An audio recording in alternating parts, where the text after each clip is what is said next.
What is up, everyone? Ladies, gentlemen, my non-binary friends. It is I. You can see me on the screen. And of course, it's a little different this time. Usually, I know. Everyone just freak out. Just do it now. So get it out of the way. Freak out all you want. You're just seeing my face today. But that's because I have a wonderful guest here who I can see. You guys all know the drill with Queenie. I've got her logo and stuff on the screen so you know that she's here. But Queenie's here, and listen, I'm just going to put this out there right now. This episode is just going to be literally a conversation. I don't know if it's going to be that interesting for other people to hear, but I don't give a fuck. That's the way this episode is going this week. So, or this week, this special edition, whatever you want to call it. I know I don't do this podcast regularly anymore, but Queenie's here, and I think it would be one of the very first bunch of shows you're doing since your big comeback. Yes. Hey, boo. Oh, hey, honey. I'm back. Thank you so much for having me on. You know how much I love talking to you. We talk all the time, but like this, it's super special. Yes. And yeah, this is special because everyone else can hear the conversations where we just have in DMs. I know. Well, not all of them, Josh. Let's be honest. we won't say everything. Right. But yeah, this is my second guest spot since returning. So thanks. It feels so nice to be back. I went away for a little while. Had a little did you do baby. Anything cool? Yeah, like I heard you did something. Just a baby. Yeah. It's no big deal, right? Whatever. Who doesn't have babies? Like whatever. Just joining the club, right? Yeah. So just had a whole baby, and well, I'm glad it was a whole baby. Now. I'm glad it wasn't. It was a whole baby. Yeah, not half a baby. That would have been weird. Yeah, but she's so great. She's 3 months now, and I just love her to bits. But it's given me some more freedom now as she's sleeping so much better. I mean, not that she ever really slept poorly I would say for a newborn. We got pretty lucky with her, but now she's sleeping, on average 7 to 8 hours a night straight. So I kind of get a little piece of old Queen back. So this is so fun. Yeah, it's and of course I was like, when you put out that, I think you just put out a tweet saying, hey, I'm open for like guest spots and whatever. I was like, well, I don't think I really need to ask, but I'm going to ask. But I knew we would do something, whatever it may be. And we'll chit-chat wrestling and stuff. Don't worry, guys. We'll talk a little bit of wrestling, I'm sure, at this conversation goes. But this whole, the last time we chat on a show, I believe was last year. Was it last year? It probably was last year. It may have I know been it was early. A while ago. It was a while back. It was right. It was kind of right before I left. Yeah. And then, because I was definitely pregnant, we were chit-chatting about that. Yeah. So somewhere in there, it's been a while is the point, and that's depressing to me. Well, yeah, not only that, but the world's changed. Well, the world's changed and stayed the same in a lot of respects since we last chat on a show. But I mean, gentle reminder, everybody. I know it seems like some of the world is, some of the world isn't. We are still in a pandemic, and it still isn't great. But I mean, your country, my country is looking vastly different at the moment. So we'll get this part of the conversation out of the way because we knew it would come up. While you guys are opening up, we're shutting down again. So how is it living in I don't know. I know it's very different everywhere in the States. State to state is always different. But how is it where you are? Is everything opening up? Is everything open for you guys? Is life kind of, I don't want to say normal because we still are in the pandemic, guys. Just I want to keep, it is still a thing. A lot of people think it's just over and COVID's gone. It's like, no, it's still very much here. But vaccinations are looking very different for you guys. The world is looking very different from you guys than it is. As I'm recording this, I'm in lockdown. That's not happening for you guys in the States at the moment. So what's the world looking like for where you are, in your vision of it? Yeah, I mean, what's dope about New England is all of the states of New England rolled out the vaccine protocols and procedures pretty efficiently. In fact, New England was among the first states to be over 50% vaccinated.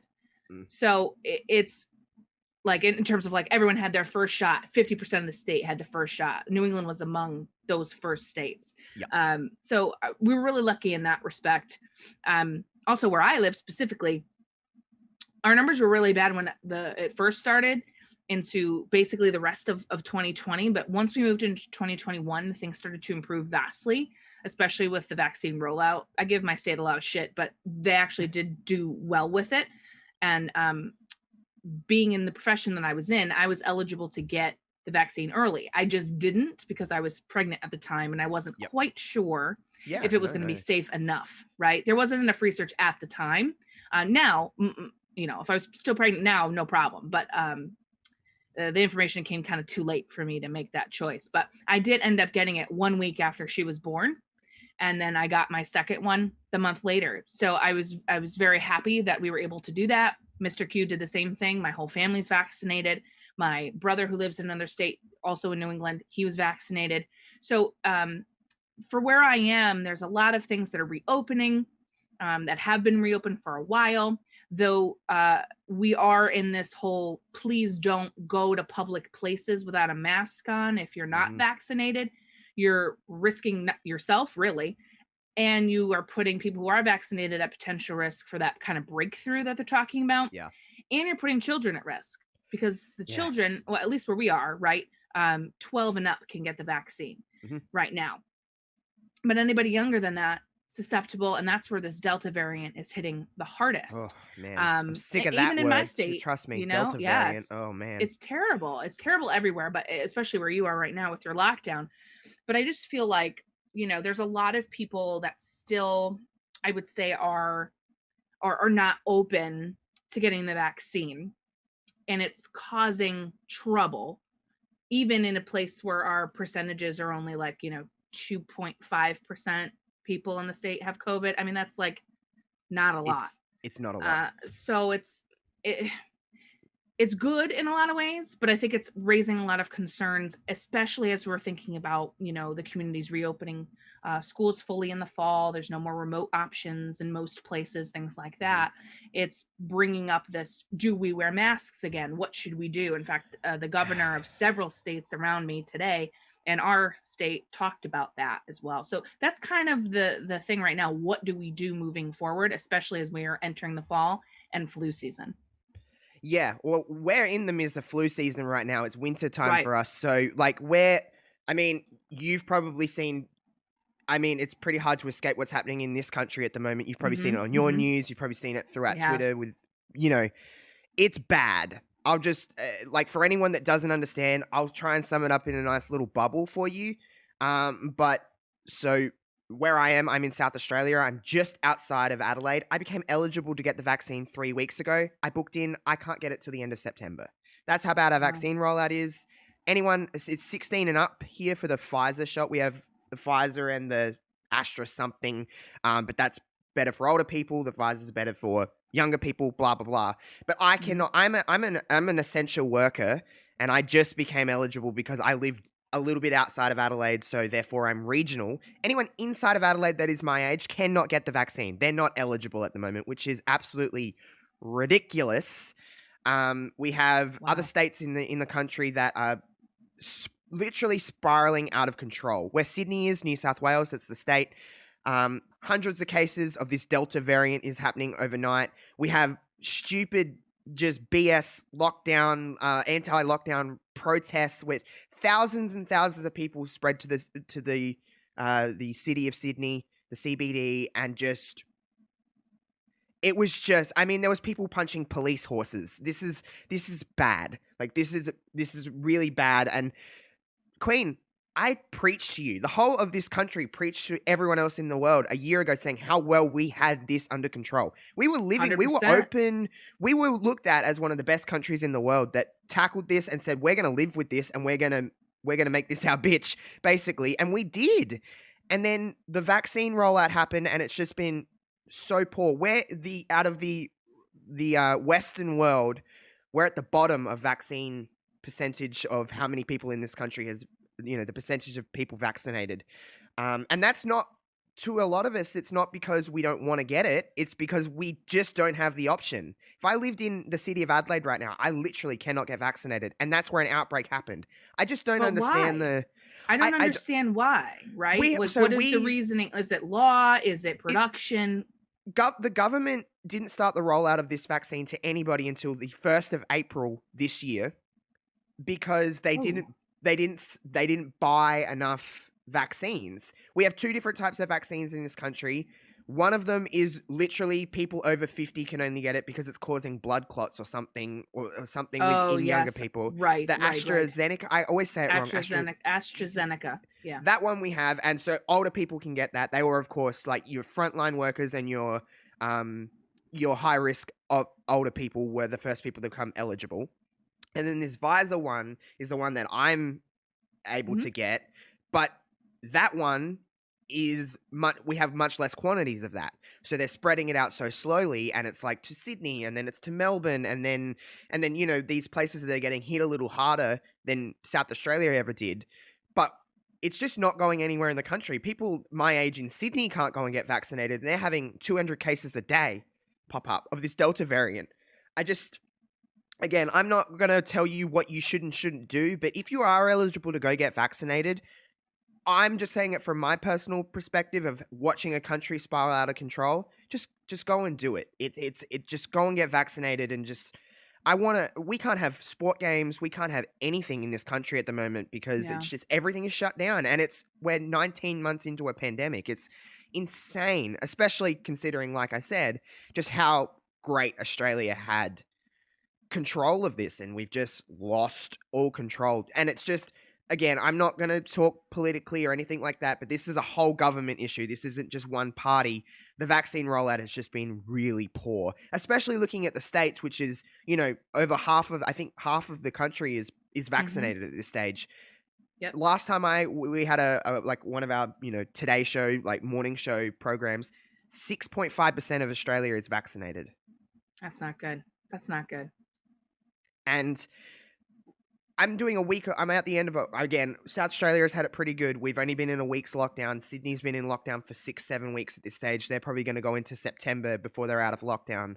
But we shouldn't be talking about lockdowns this far into a pandemic when we had it so under control. I just don't understand. The vaccine rollout has just been so terribly mismanaged. And that's, wow. I'm just echoing what nearly every Australian is saying at this point. This isn't an attack on the government in the sense of like a party of like, I hate this political party. It's a government in the sense of you've just done a really poor job. And our Prime Minister just came out 2 days ago, after weeks and weeks and weeks and weeks and weeks of saying it's been poor. And he said, I'm sorry. We have more Pfizer shots ready for February of next year. Like, bitch, Boy, what? That's February of next year. It's like, so, it's just bad. And this country is just, I understand people are frustrated. Lockdowns aren't fun. No one wants to lose their business. No one wants to, I understand it. But all you're doing by going and protesting is extending the length of these lockdowns because they're just super spreader events. They're just super spreader events. I get that. We went through all these protests and stuff. Oh, I know. And we never locked down, period. I watched it from afar. I was like, oh, like, what are you doing in America? Just stay in the house. But now it's happening to us. And I understand it. People are frustrated. Yes. I'm not frustrating, but I'm not getting that at all. I'm not dismissing that, but you're just making it worse. Like, you're literally just extending your time. You're going to be out of a job, out of, staying at home.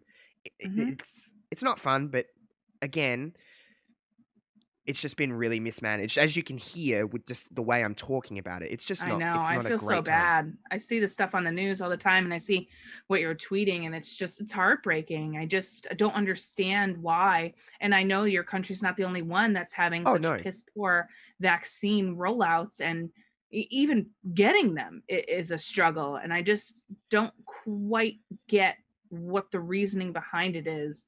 I don't understand. Given that all I hear everywhere is we just want to go back to normal. Well, I mean, there's a way you can do that, my friend. Yeah. And it is crazy. Isn't it crazy to watch sporting events, especially in the States, but even in the UK and stuff, like, have full crowds? And I know it's great to have a full wrestling crowd. How long have we been waiting for wrestling to have crowds again? But it is like, I look at it and I'm like, are we here yet? are we here to I have say that 30, all the 40,000 time. people? Like, Yes. I'm excited, and as a fan of wrestling mainly, but even just sports in general, it's like, okay, this is great, but also like, I'm very scared. Like, let's be honest. Like, it come out overnight for me, at least. So during the day for you, Jeff Hardy tested positive for COVID, I and it's like, know. how many times? Like, is this just going to be the start of this now? Like, we haven't had that in wrestling in a little while, where people are testing because it's been so controlled. But now that we are slapping fans' hands again, and we are, interacting, like, is that going to become the norm again, where everyone just gets COVID? Like, it's a weird balance, because I'm so happy, but also like, is it time? I know. I feel the same way. Part of me is just so thrilled, and then the other part of me is just like, oh, ooh. Like I just watched a pay-per-view this weekend, which was unbelievably fantastic, and for a moment I kind of forgot-ish about COVID. So like, thanks to GCW for that, because I forgot and I got lost in the story and the excitement of wrestling, which is the whole point. So amazing. But then all of a sudden I was sitting there looking at this crowd and what they were doing to the wrestlers, and like, Nick Gage, was the champion. Oh God, that's terrible to say out loud. Was the champion. He does this massive entrance, right, where all the fans like swarm him, and it's almost like a mosh pit type vibe, and he bonds with the fans, and they kind of like fight back and forth and hype him up. And I'm watching this going, oh my God, the COVID, it's everywhere. Yeah. I just started freaking out. And then the other day, I tweeted out I went into a restaurant for the first time since January 2020. And I was sitting there like, am I okay to be here? I'm vaccinated. I'm vaccinated. I had to keep like telling myself it's okay not to put my mask on. And I still like I put it on all the time. So part of me is like, I'm ready to not have it. But then I'm also like, but I don't know if you're vaccinated or not. So like, I need my mask. It's like they need a sign, like, it's on so top of their head, like, I'm vaccinated, and it's like, okay, cool, like, I'll hang out with you, but I'm not going to go over to that crowd that isn't at the moment. And it is weird, but even like, so my sister didn't have any time for wrestling when there was no crowd. She was like, I'm not watching this. It's bogus. And I understood it. Like, I was like, yeah, you don't have to watch this. It's not great. So she was like, okay. We watched SmackDown, Money in the Bank, Raw, all the ones that had just the last lot that had the fans for the first time. And she's like, oh, okay, I'll watch this. So watching Money in the Bank, and she's watching, I think it was honestly Liv Morgan came out in the Money in the Bank ladder match, and she was slapping the fans' hands, and that Shaylee's like, dude, she's going to get COVID. Yeah. And I'm like, to be honest, she doesn't know who she's touching. She doesn't. And then she could get COVID, who then gives it to everybody in the match, who then gives it to everybody in the female locker room, who then goes to catering and gives it to everybody there. Like, it's so, especially this Delta variant, dude, it's insane how transmissible it is. So it's just, it's a concern that I'm happy, because, again, watching Liv Morgan come out and the reaction, it's like, that's great, but also like, oh dear God, like, it's still a real thing. So yeah, I'm here with it. I don't know where I am with it. It's just I think it's a valid concern. But also the selfish fan of me is like, let's go. Like, I don't know how I could ever go back now. If they were to turn around and say, like, we can't have crowds again, I'd like, I don't know if I can watch any wrestling without a full crowd anymore, because it's hard. It's hard. It can be very hard. There were companies throughout the deep part of the pandemic, I feel like last year, that tried their best, right? Yeah. Well, every company did. The E all the way down, right? But some, I feel like, pulled it off better than others. Yeah. But the real quiet ones was rough. It's like, and you felt for these wrestlers. Like, I just remember Bayley and Sasha coming out being the excellent heel, fantastic duo they are. Oh, yeah. And Bayley's on top of the ropes, and she's just like, got her arms out, right? And there's no one in sight. I'm just like, damn. Oh, damn. Like, you got to pull on your acting skills. You got to pull on everything that you have in your arsenal to put on a show in front of no one.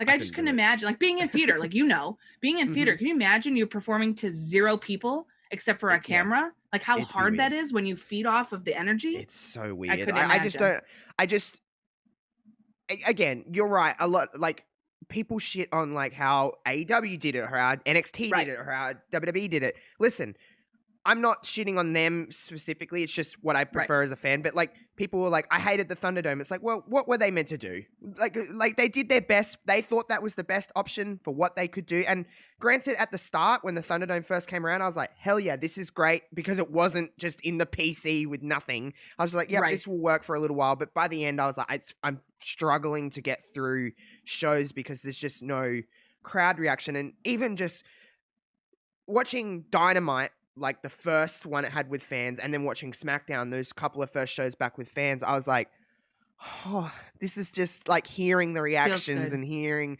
like, this is wrestling. This isn't what I'd watched for 18 months.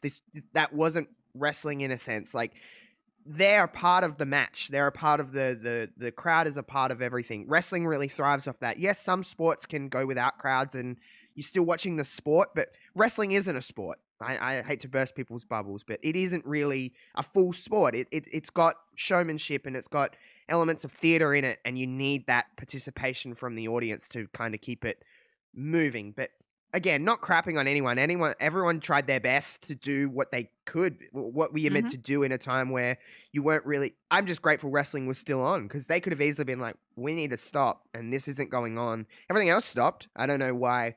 Wrestling just doesn't, does it? Wrestling is a very interesting thing that's just like, we're going to keep going. No matter the company, for the most part. The bigger companies at least were like, we're just going to soldier through and do what we can best. But moving on from COVID speak, something that...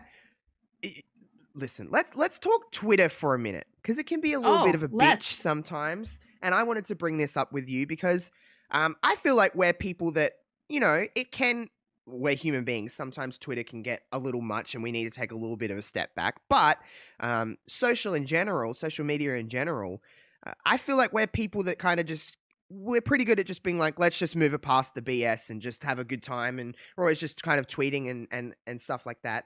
Do you think during the pandemic, Twitter got better or worse? Oh, God. I think in some ways it got better. In terms of like your own personal experience, right? Like speaking maybe for you and I, and for other people we know, we got a lot closer and came up with ways to stay in touch with each other via Twitter, I feel like. We were watching shows together, which we did normally, right? Pre-COVID. But now we're tweeting at each other and, we're participating in a way that I think is more involved than it was. We were trying to be the crowd, pre-COVID. weren't we? Right. We were the crowd for each other. We were hyping each other up and having a good time. Right. And I also think it helped promote content more because there was time for it. Right. We didn't have a lot to do. We were trapped, locked down, working from home, whatever. We had more time than we're used to. Right. Which gave a lot of opportunity for creators such as yourself. I retired, but such as yourself and everyone else that we know. Right. Opportunities to dive into projects that they maybe didn't have time for before or couldn't invest as much into. That I think was the positive stuff. On the flip side of that coin of time, having too much time is bad in a lot of ways, especially people, on Twitter. I feel like the wars between folks got more heated than normal because what else were people doing? They just were like scouring the internet, right? Bored out of their minds, reading people's tweets. And, if you go stir crazy when you're in lockdown sometimes, especially if it's for a while and you're just like, I'm going to tweet this and I'm going to be controversial. And not to mention all of the, thank God, social justice movement forward. But boy, did that cause a lot of problems. Oh, man. Right?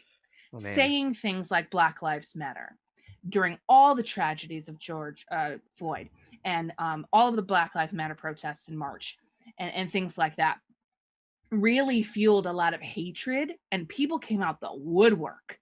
Yeah. I feel like with racism, homophobia, anti-women, anti-anyone who's different. Yeah.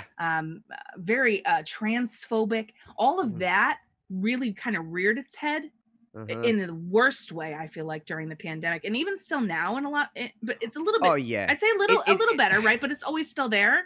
I just feel like height. I think what COVID has made me realize with social media is that COVID has brought out people's true selves in the sense of like, flew, huh? Like we know who we need to spend our energy and time on because there's a lot of people coming out and being like, without even like, again, I understand people's kind of concerns with a vaccination in the sense of like, I don't really know there's not a lot of research, but people just come out and saying like, I'm not getting it. I'm anti-vax. I'm anti this. I'm anti that. There was never anyone saying they were for or anything. It was just like, I'm anti this. I'm anti that. It's like, why are you spending so much negative energy being anti something when you could just put your energy into something that you're actually for?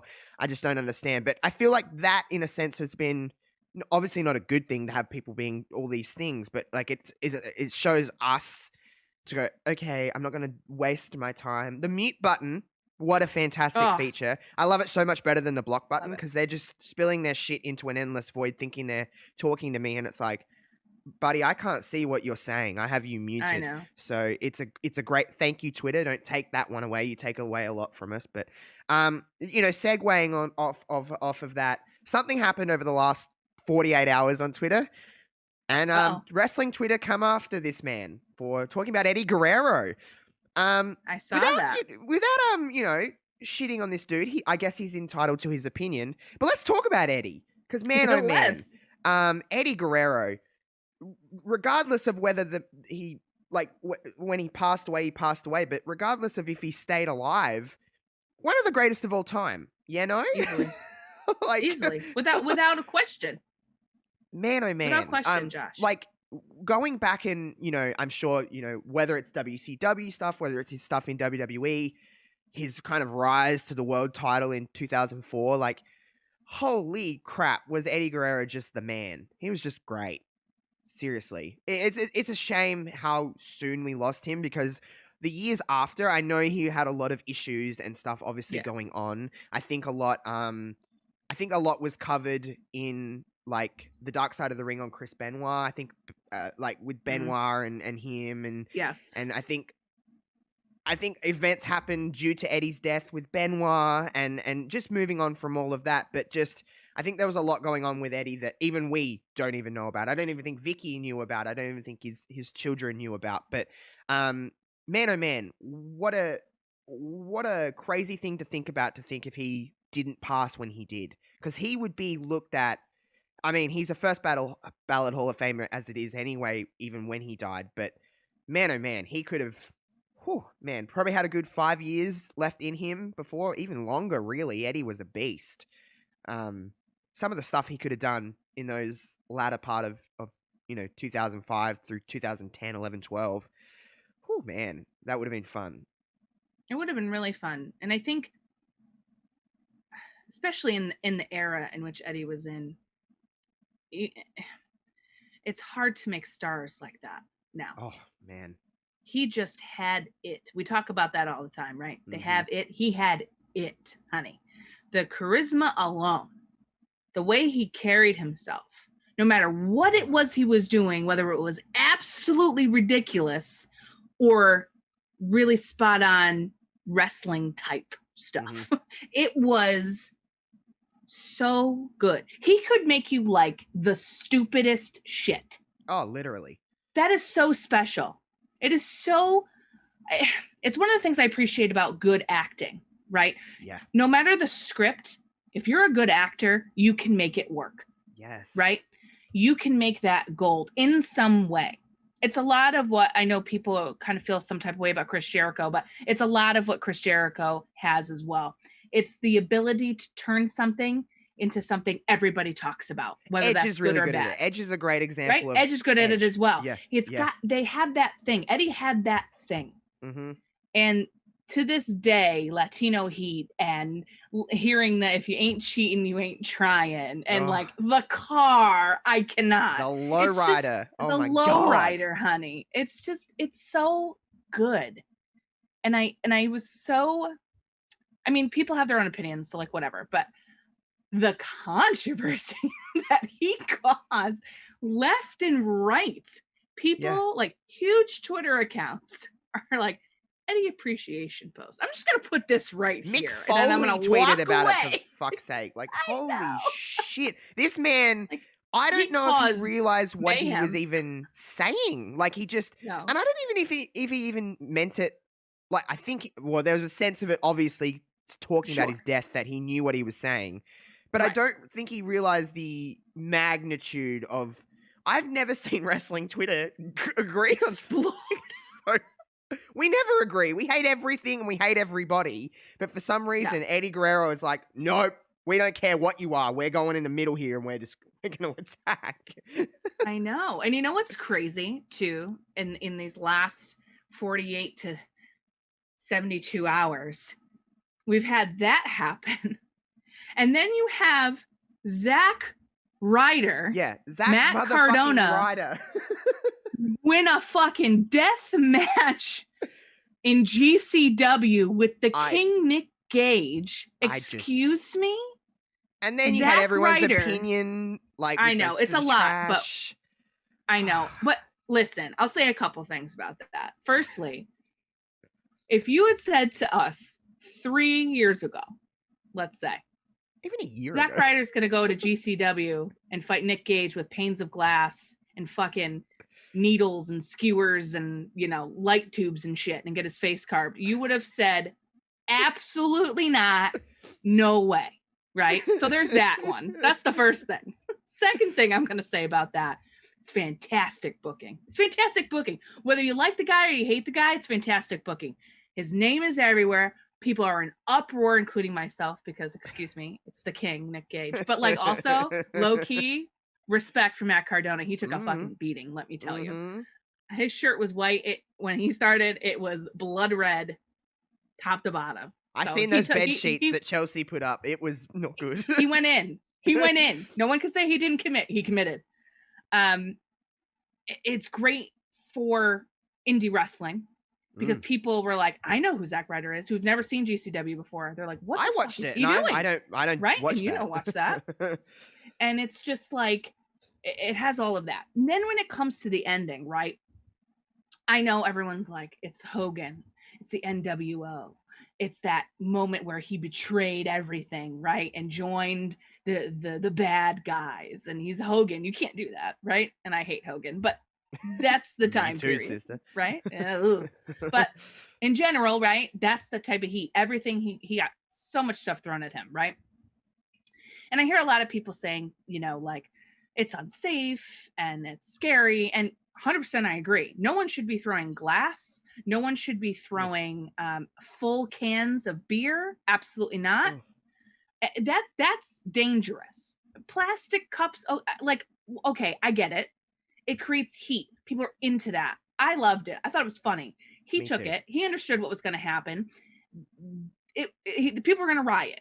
That's an understanding. Zack Ryder, in GCW. He knew what he was signing up for. Exactly. You sign on the dotted line. You agree to that. You know 100%. What you're getting yourself into. Absolutely. However, while I'm for it because it created such a moment, I'm not for the dangerous side, right? You could lose an eye. You could get seriously injured if it's especially glass. when he has all those lacerations in his body, and there's beer, and you can get infected. Infection. That stuff's a little much for me.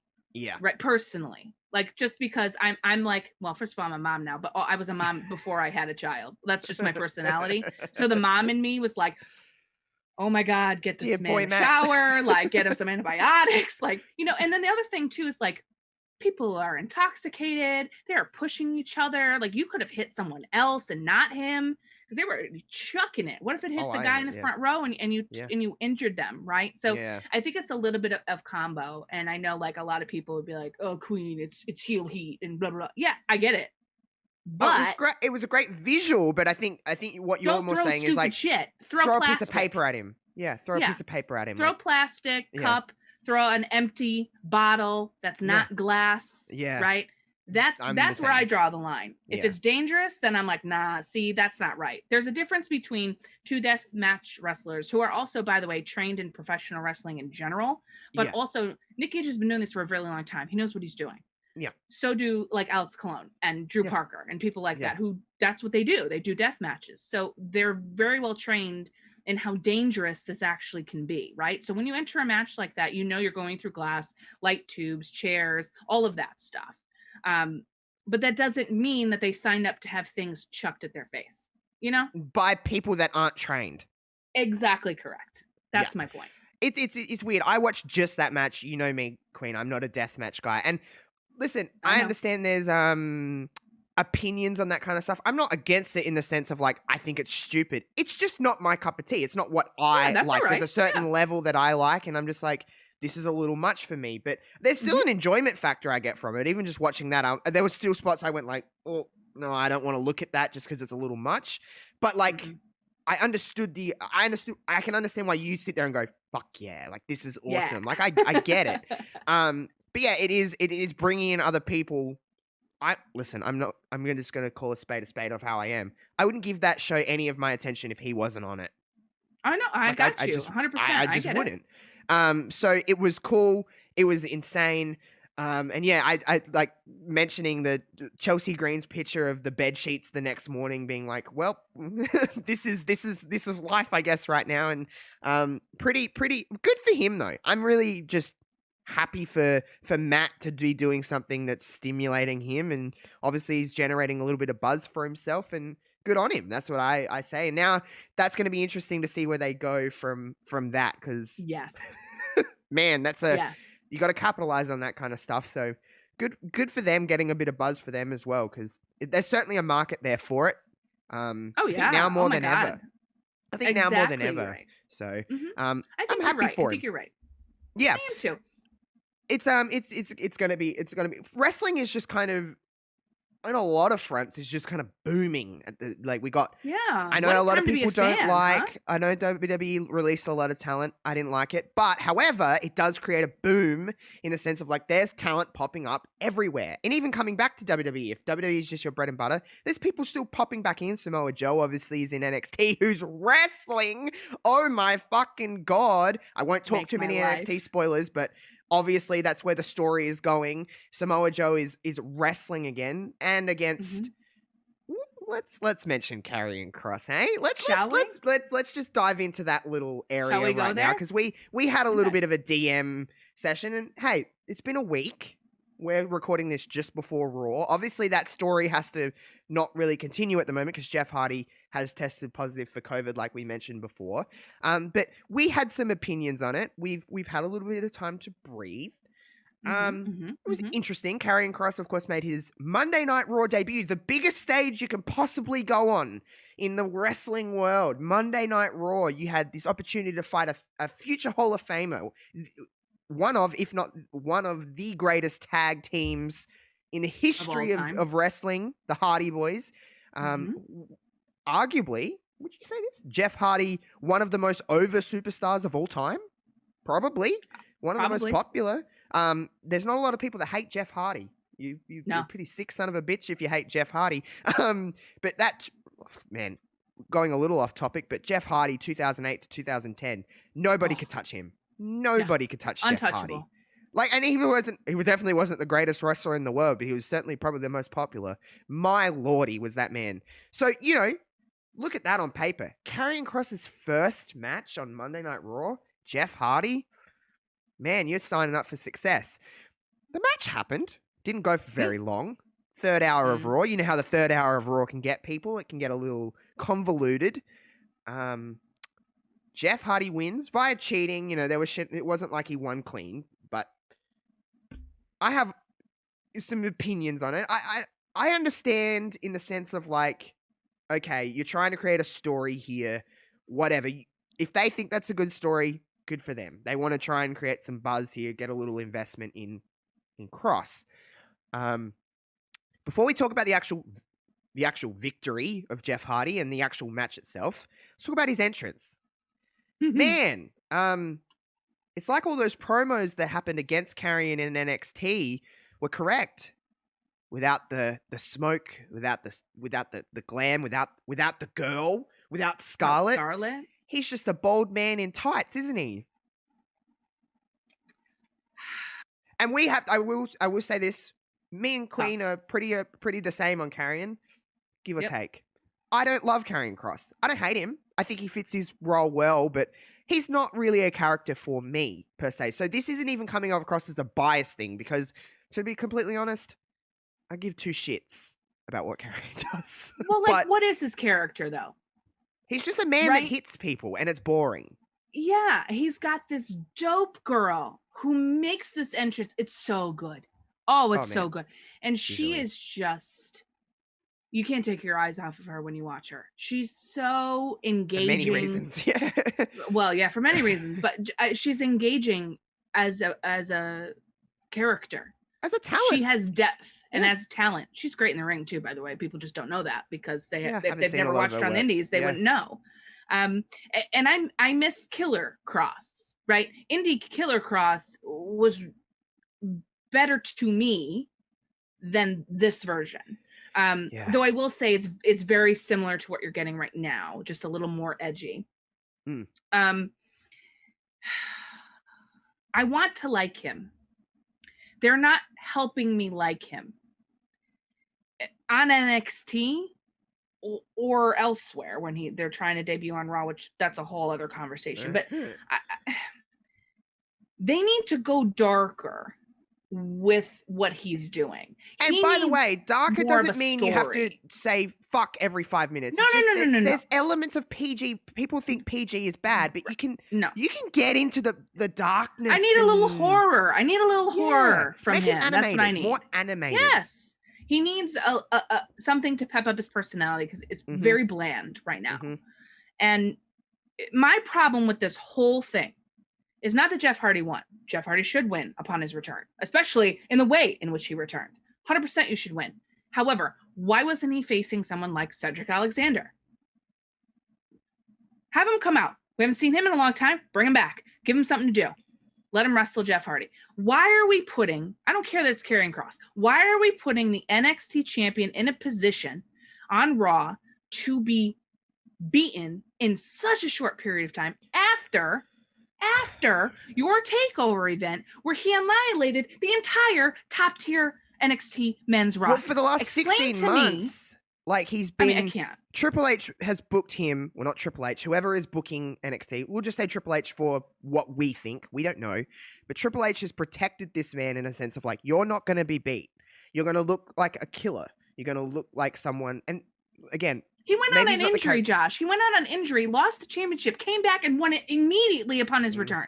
Yeah, this is what you do. By the way, let's look at it from the other side of this kind of thing. I just listed off all of Jeff Hardy's accolades, right? 100%. Jeff Hardy should not be the first person you beat on Raw. Jeff Hardy should be your first feud. Jeff Hardy should be the first person you beat on pay-per-view. Jeff Hardy should 100%. Not be in a minute and a half match. You need to. This is the whole Mickey James thing. Jeff Hardy is Mickey James in a sense of like they are. Let's call a spade a spade. Jeff Hardy's not got many years left in the ring. It's not like he's got 10 years. He's got a few good years left in him before he's going to be like, listen, my body's fucked. I'm going to go and be a dad. I'm going to go and be a husband. You should be utilizing Jeff Hardy as a legend. You should be utilizing Jeff Hardy in a sense of like, okay, we're going to get someone over at the expense of Jeff Hardy, yes, but not in the... You should be beating Joey two fucks. Like, you should be beating local talent for a little while, and then Jeff Hardy comes out and says, hey, I don't like the way you're doing this. I'm going to beat you. And then you build up to fucking Great Balls of Fire or whatever, and you beat him there. Like, I just don't... Like, in that sense, even, Jeff Hardy should not be in that spot. That should not be Jeff Hardy right there. I agree. I agree. A minute 40, the match lasted. Jeff Hardy won with a roll-up with the his feet on the ropes. By the way, we'll just throw this in there. So good to hear no more words. That's Jeff Hardy. Oh my God, how great is that? How great is that? When me and Shaylee were sitting there watching Raw, and we're like, it kind of, Karrion Kross came out, and I was like, oh, he's fighting Jeff. He's going to come out in the commercial or whatever. And then Karrion's standing there, I'm like, is it going to happen? And then the boom, and we're like, oh my God, it's no more words. Yeah, like, I popped. That's Jeff's song, man. That's Jeff's song. But regardless of no more words and the happiness I had from that, it's just an all-round weird situation. And I don't necessarily buy into the reports of like they're trying to bury NXT or thing. I think it was just more so, to me, it was more so they've been doing it a lot lately. Trying to do something just to be the opposite without really thinking about it. Because Zelina Vega came back and she lost her first match. That was odd. It's like, okay, like it's just a little weird in some areas. I think they're just trying to be opposite to create shock, and it's instead of creating shock, it's just creating like it's like confusion. A head scratcher. Yeah, confusion. Yeah. So it was again, Karrion is obviously transitioning now from NXT into I don't even want to call it the main roster, Raw roster. And remains to be seen what happens. Hopefully when Raw's on and whenever it's on before we're recording or after we're recording this, but hopefully Jeff's positive COVID test means that Karrion can fight somebody else and beat them and just move on. And hopefully he doesn't have it too. That too. It's just like that too. For me, all of that, what we just said is the main reason I'm upset. And I don't necessarily buy into they're trying to bury NXT thing either, but I also don't discount it because this is not unusual. No. NXT talent is taken to either Raw or SmackDown, and normally it doesn't go well. The only person it went super well for was Adam Cole, because he's Adam Cole, and he fought Daniel Bryan, and there was a story there, right? Yeah. They pulled Adam Cole, out of a hat during a dire situation, and it turned into gold. Good for them. That's that SmackDown exception. That everyone because exactly everybody watched. Yeah. They got everyone stuck in Saudi, remember? Yeah. Oh, that's right. And then NXT talent, and that was an awesome SmackDown, wasn't it? It was so good. Oh, it was so good. It hit, but that's so rare, right? In terms of when they pull someone from NXT to either of the other two brands, they're normally not given the same respect in terms of what we're used to seeing them as, which, like, I get it, right? They're new. They need to earn their place. I'm all for that, but I don't like them being buried or misused or their characters being ruined. That's what I don't like them. I don't like their. This is something I noticed on SmackDown. Finn had his first match back with Sami Zayn, and they didn't once talk about Finn's NXT run that he just had. Yeah, they were saying like 2 years ago everything? He was on main. I think we need to. I understand that not everybody watches NXT that watches Raw or SmackDown. It's not a thing, and this isn't a knock on it. I love NXT to bits. It's my angel, but not everyone watches it. Look at ratings. Not everyone watches the same. But they should.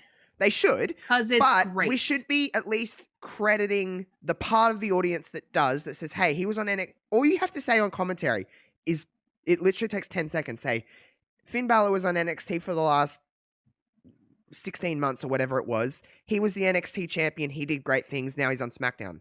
You never have to mention it again. I'm caught up. That's all you have to say. It was just odd. Not to say that Finn's time on SmackDown last week wasn't good, because it was. He's obviously in a very prominent role. But it's more so of it. It's disrespect to me, because I'm watching everything that you're telling me to watch, because it's got the little WWE banner. Therefore, you should be telling me to watch all of it. I think a lot of it, I know this is going to probably stir you up a little bit, but Piper Niven comes in, right, with Eva Marie. I know you don't like Eva, but in a sense of like, okay, at least credit the fact that her name was Piper. Eva's a total bitch, so she's going to call her Dewdrop. Okay, that's fine. I at least understand the story element of it, but you're discrediting, like, you're like, who is this girl? You're telling me that you don't watch NXT UK, so why should I watch NXT UK if you're telling me that you don't know who she is? Because she was in NXT UK since its inception, basically. So you're telling me not to watch something that you're producing. I think there's a little disconnect from what's going on up here to what's going on down here. And there's the gap is very wide, and no one's really informing the other of what is going on. So I think that's a little bit of an issue. That's a perfect example of the issue of the commentators being like, who the fuck is this? I'm like, Corey Graves, you know who that is. You talk about her on Twitter when you're watching NXT UK. It's so annoying. I don't get it. There's a disconnect, and we need to, that's a very big problem within that whole company, is the disconnect between what's going on in your actual brands, because you're trying to just have some continuity between it all. It takes literally 10 seconds to say, that's Piper Niven from NXT, and then Eva goes, that's not Piper Niven, that's Dewdrop, because I'm a piece of shit. Basically, that's what you have to do. Doesn't that at least, I know you don't have to agree with the name or anything like that, but it explains it. Right. It gives you context, and they do a really poor job of that. And they at least what it feels like. Like, I don't watch Raw or SmackDown anymore. I really don't. Sometimes I'll tune into Raw because I'll see something on Twitter and go, what is happening? But mostly I only watch NXT. And when I do tune in, I just feel like from my point of view, they're trying to force you to like Raw, and it's not happening. Like, just take a step back. Just take Regina a step back says to Gretchen, stop trying to make fetch happen. It's never going to happen. Yeah. Just take a step back and at least reevaluate. Realize that it's going to take some time to build. And so you need to take a step back. There's going to be a few Raws. It's not like it hasn't been in the year that you're trying to force it. It's going to be a few Raws that are a little bit of adjusting. That's a little bland. That happens with wrestling. There's a little bit of a time period where it's just like, it's going to be a little bit like not a lot is going to happen in the sense we're just building some stuff.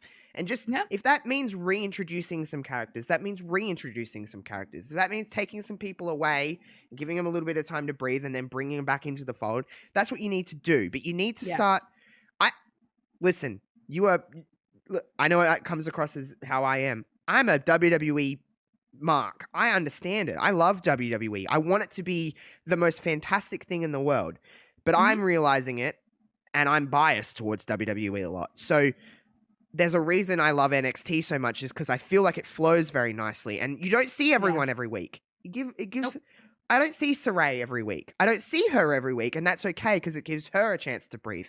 I don't see Frankie Monet every week. It gives her a sense of, it gives me a chance to breathe. I don't get sick of her because I'm waiting to see someone or a talent. So I think that's a lot of the issues within there as opposed to other wrestling. But wrestling is booming on all fronts, but I don't want to take up too much of your time, so I want to talk about a couple of other things before we run away. I just brought out a legacy of Chyna yesterday, and I wanted to talk to you about Chyna because I don't feel like Chyna gets talked about enough because of things surrounding her that people just kind of push her down to the bottom. But going through and doing my research on Chyna and talking about Chyna, it's like opened up this thing, and I wanted to ask you about Chyna. I was, to be fair, I come into wrestling a little bit after Chyna had really peaked, and she was on her way out as I was coming in. But obviously, I've watched a lot of Chyna stuff and whatever. I know a lot of people don't talk about her actual wrestling inside the ring, but you should go and check out her New Japan match because it's actually very good. But she did a lot, and I don't think people give her enough credit. The only woman to hold the Intercontinental Championship, 2-time Intercontinental Champion, by the way. First woman to qualify for King of the Ring, first woman in the Royal Rumble. I think outside of just wrestling, she did so much for women in wrestling, but just wrestling as a whole. She was a mainstream star. Looking at Chyna and her time within wrestling, and then, obviously she went and did adult film stuff, which is, your choice is your choice. You do what you want to do. It's a job. Yep. Hey, whatever fulfills you. It's not hurting anybody. And then obviously she had a lot of issues with drug abuse, and I'm sure you watched the Vice documentary, which was just, man, oh man, did that just crush me. Yeah. I think a lot of her issues, Queen, was she surrounded herself with a lot of bad people that didn't have her best interests at heart. And I think that ultimately led to her death. By the way, that was 5 years ago, which is insane. I know. It was that long ago. It is insane, isn't it? Everything I just said, overall opinion and what she meant to the business, and then her life after. What do you think about Chyna? I think as a little girl, a younger queen, seeing a woman of her stature and physique and ability, like not the best female pro wrestler on the planet, but a monster and a symbol of female power.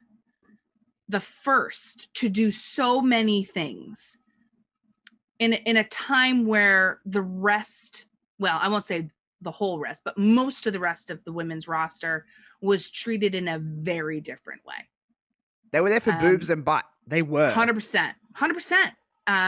Pillow fights. Not discrediting them, by the way. They did their role. That was what they were told to do. They did their job, and that's great. And I give them all the credit in the whole world. There's many different types of women, by the way. There is women that are like, I like to be in a bikini and stuff, and that's fine. But there's also women that are jacked. Right? Right. But as a product that you're selling, you're showing normally, right, 90% of one type of female form, right? That's what you see. And then there's Chyna, who's just not.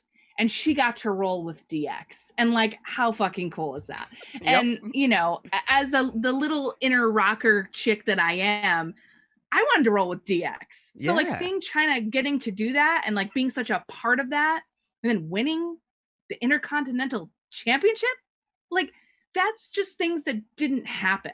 And she made it happen. So like in that respect, I really enjoyed her. I didn't really like to watch her wrestle per se, but I liked the things that she was able to do and accomplish. And it opened a lot of opportunities, I feel like, because she was the first. Someone has to be the first, and she was. And I think that that was really special. I also think that people give her and discredit her. I give her a lot of shit and discredit her for what she did post wrestling. I would like to remind everybody that so did X-Pac. So I have to tell you, it's a double fucking standard, and I think that that's horseshit. He can be in the Hall of Fame, but she can't. Absolutely not. Absolutely not. And listen, I get the drug abuse, I get that, but there's a ton of people who are in the Hall of Fame that shouldn't be.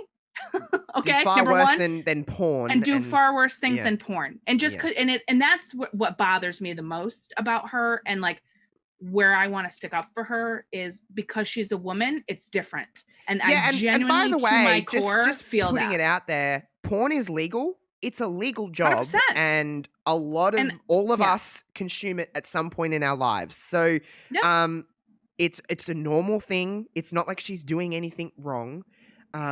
I just don't understand how. And this isn't a knock on, say, WWE. I understand it from a PR perspective, but if you're going to do that, you need to take out a lot of people that are accused 100%. murderers and done far worse than sex on film, to be completely honest. So, and it was a different time period, right? So it's not as accepting, I feel like, as it is now. Like people are on OnlyFans now, and things are a lot more open in that way. But at the same time, like I said, X-Pac did it. I have no words other than that. That is the only argument that I have to say. You can't have this double standard just because she's a woman. That's ridiculous to me. Yeah. It's ridiculous. I completely agree. But she did a lot for wrestling, and I don't think women would be in the spot they are now if it wasn't for Chyna. She deserves to be in the Hall of Fame, period. Period, period, period, full stop. Yeah. I completely agree. On her own. A solo. I know she's in a part of DX, but no, she needs to be a solo. That does not count, in my opinion. It doesn't. Because it's all about the guys, and it's always been. Yeah.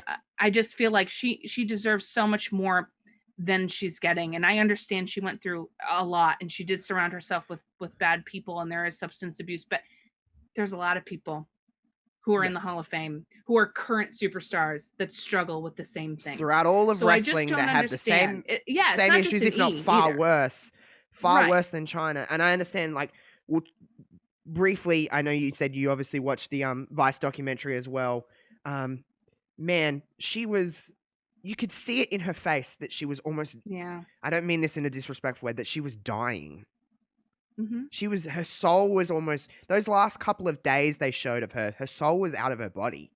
It's like she was already gone. And it was so sad, like, to watch that. And then her manager, I didn't like. Awful.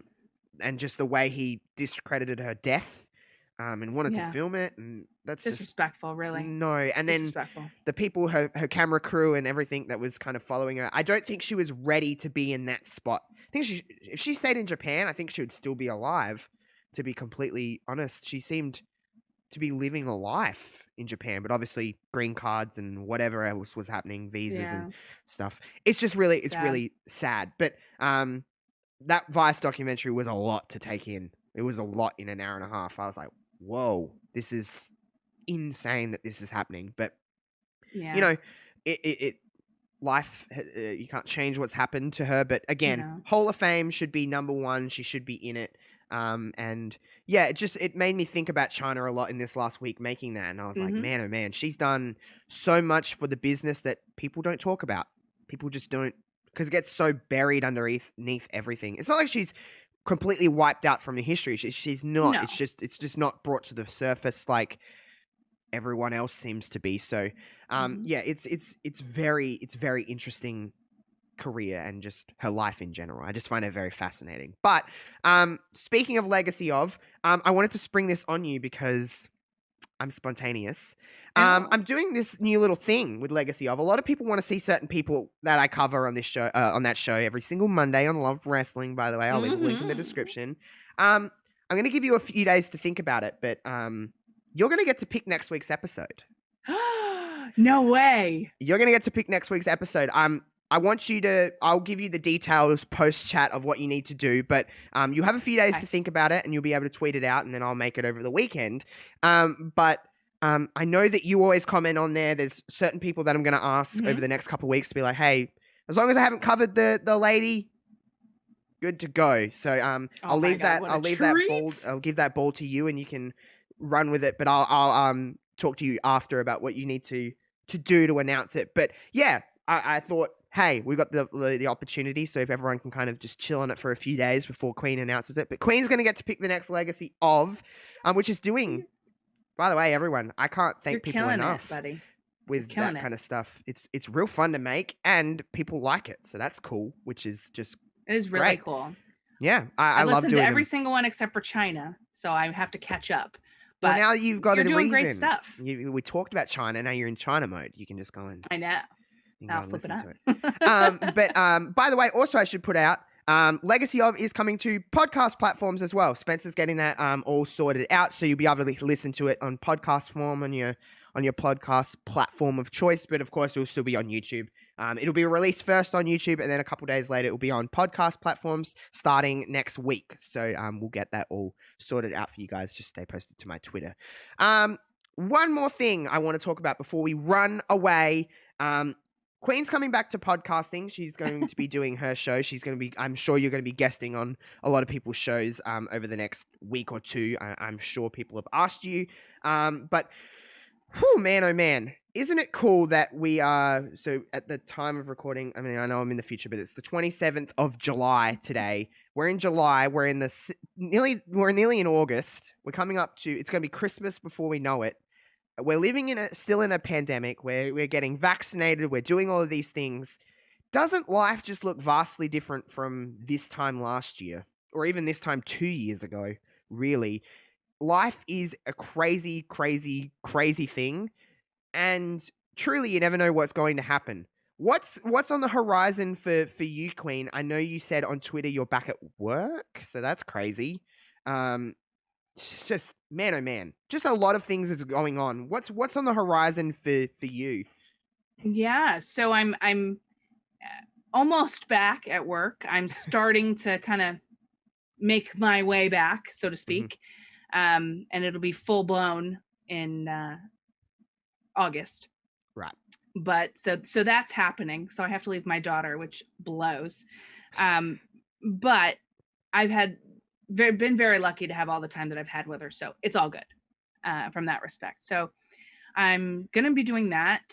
My show, which I haven't really said, but I'm gonna tell you because you're you. My show is not back weekly. However, I will be covering starting, I'd say, all out Labor Day weekend forward, SummerSlam takeover, that area forward. Yep. I'm going to cover the major pay-per-views that I'm able to watch. So that's more of what Queen's Court will be. It's going to get a new face. It's going to get a new name-ish because it's not holding court with Queen anymore. Yeah. I had all these great series and things that I was doing, and I love all of them. It's just not something I can do right now.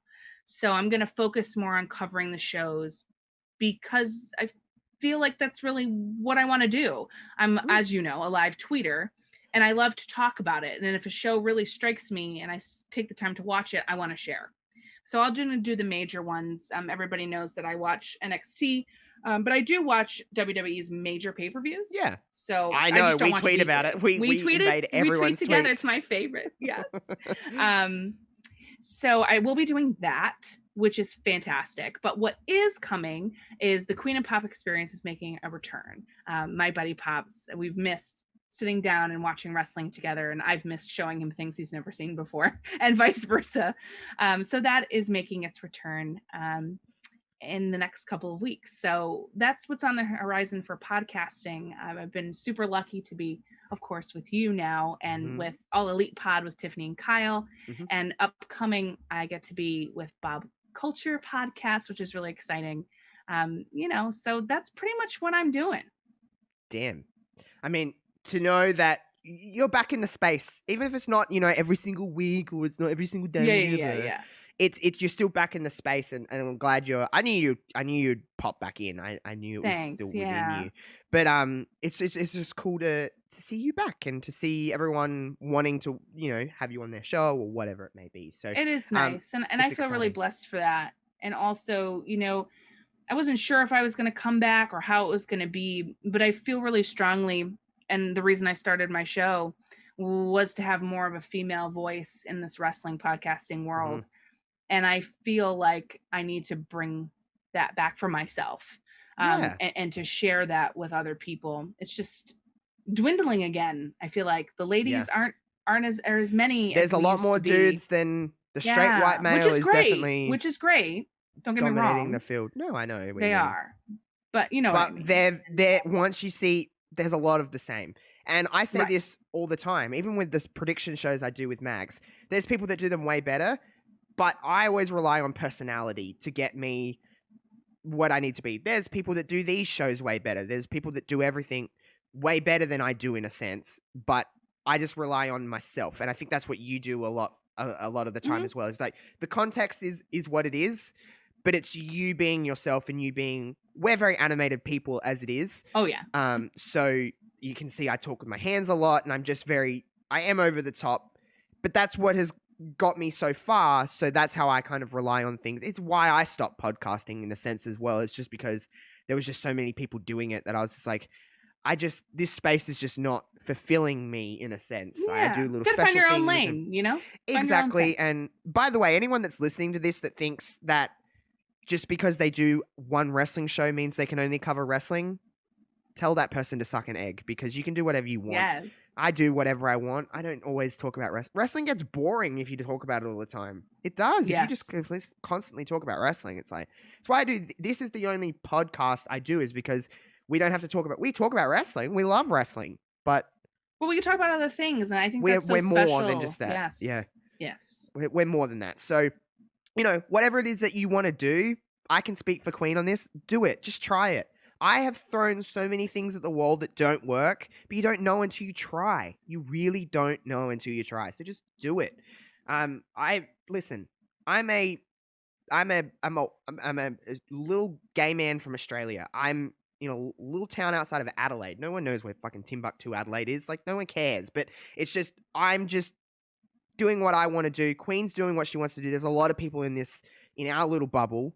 From our little brainbuster days, it's been so long ago, hasn't it? Throwback. Yeah, Jesus Louise. It's been a while since that has all happened, and it's weird. We are all still in communication for the most part with one another. Yep. We're all doing our own things. We're just kind of doing what we want to do.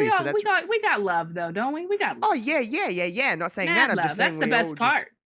We just all moved on from that space. Because there was a time. Trust me and Queen had conversations about this where we didn't know what was going to... We were like, oh, okay, is this just the end now? What do we do after this has ended? And then, obviously, we've all thrived since that and done what we wanted to do. But it's all good. Queen's Twitter's been up on the screen the whole time, so you can go and follow Queen if you want already. My Twitter's over there as well on the screen, so follow me. Don't tweet at me about iCarly. I still get that. Man, oh man. Have you watched the iCarly revival? I think it sucks. Nope. I think it sucks. Miranda Cosgrove, I refuse to give them ratings. I refuse. So don't tweet at me about iCarly. I'm sick of it. Stupid iCarly taking down my other Twitter account. Still bitter about it. I know it's been a few months, but I'm still bitter. You should be bitter. It's rude. Bitter. How dare they? How dare you, Nickelodeon? But follow us on Twitter where we're always tweeting about something, whether it's wrestling or we're talking about other stuff. You talk about a lot of Marvel stuff. I know you're watching a lot of that on Netflix and whatever it may be, Hell Disney yes. Plus or whatever it is. But whatever streaming platform you're watching anything all on. of So we're the always, streaming platforms. I mean, there's so many. It's like, it's just to take away all of my money because I want this on this and this on this, and it's like, whatever. But yeah, so go and follow us on Twitter and wherever else. I'm on Twitch 4 or 5 times a week, so come and hang out with me, twitch.tv/JoshRobertson00. Make sure you check out the team at Love Wrestling. We're expanding. We're doing more things. Spencer is a lovely man that just does a lot, and a lot of stuff on Love Wrestling is very good. You can check out my stuff every single Monday. Legacy of, I cover I cover female wrestling, and yeah, Queenie's going to pick that later in the week, so stay posted to her Twitter, my Twitter, all of that kind of good stuff. Queenie, anything you want to add before we hang it up? I do. Thanks for asking. I do. What I want to say is, if you're listening to this right now, then you already follow Josh, and if you don't, and this is your first time, welcome. Hit the follow button, subscribe button, YouTube, Twitter, Twitch, all of the things. Because listen, you're never going to meet or listen to a more fun person than Josh. And I think that his content is, I'm going to get emotional. Whoop. This is a mom thing. Here we go. Oh no. Whoop, get emotional. I'm really proud of Josh and everything that he's done, especially during this pandemic, from the pivots that he's done and the things that he's trying to do, and really diving into Twitch and putting out all this new content and Love Wrestling and all that great stuff, and the legacy of. If you haven't watched the series, please go and watch it. It's an absolute treat and delight. And if you're a fan of women's wrestling or you want to know more, this is where you should go. And I just want to say, Josh, I'm super proud of you, and I love you so much, and I'm so glad and happy for you. You're killing it. And every time I see all your tweets and how many people are watching your videos, I get all like, oh my God, it's like my child. I'm so excited. So I just love you so much. And if you're not following Josh, you need to, because I'm the queen and I told you so. Oh my goodness, Queen. That's so kind of you. I just love you so much. You're like my big sister. Like, you really are. Like, it's just, it's very... I won't get too sappy at the end of this show, but man, oh man, it's just, that does mean a lot. When I hear the people that have been with me pretty much since the start, and to hear that is very just refreshing, because I think we all have imposter syndrome sometimes, or like, I'm not doing anything that's no one else is doing, and to hear that kind of stuff is just very refreshing and very kind. So thank you very much. I won't get too emotional on camera because everyone. I already did it, so we're done. All right, little bitch. Look at this little gay boy being typical gay boy things, crying. I'm not a stereotype. Everyone knows that. I fight against them. Fuck gender norms. Am I right or am I right? Do what you want. You are right. But I don't know. We got to get off the emotional. Boobs, butts, butt cracks, all of that kind of stuff. Be all weird. Roman Reigns without a shirt. Everything's good. Let's not get into that, because we'll be here for another hour just being like, drooling over Roman Reigns without a shirt. And for some reason, I'll say this on screen, Eric Bischoff. I say it all the time and I don't get what. He's a Lord, silver fox. Child, he's stop. He's a silver fox. Look at that man. Just go and look at that. You do you, Eric Bischoff, in your 70s or whatever you are. Good for you. You get it. But on that note, perfect way to end this episode of our recording yet. With me, with Josh. I'm kind of doing this show kind of a bit sparingly at the moment. I know it's just when I want to. It's just when I want to ask people to come on. So I had Ella J on a couple of weeks ago. By the way, isn't Ella J just killing it on the scene at the moment? She's a very nice person. Honey. She's doing very well. I love just seeing women thriving, because there's not a lot of you guys at the moment. And yeah, it's nice to see, eh? And one more thing. We're excited for Empower. Mickie James is doing big things. Mickie James is a legend. We had to talk about Mickie James quickly. Mickie James is doing big things. I'm sure you're going to watch it. I'm sure you got eyes on it. It's just cool. Cool to see that kind of stuff. So on that note, we're going to sign off. Follow us on Twitter, all the good stuff. I'll see you on the next one. Subscribe, like, all that kind of good stuff.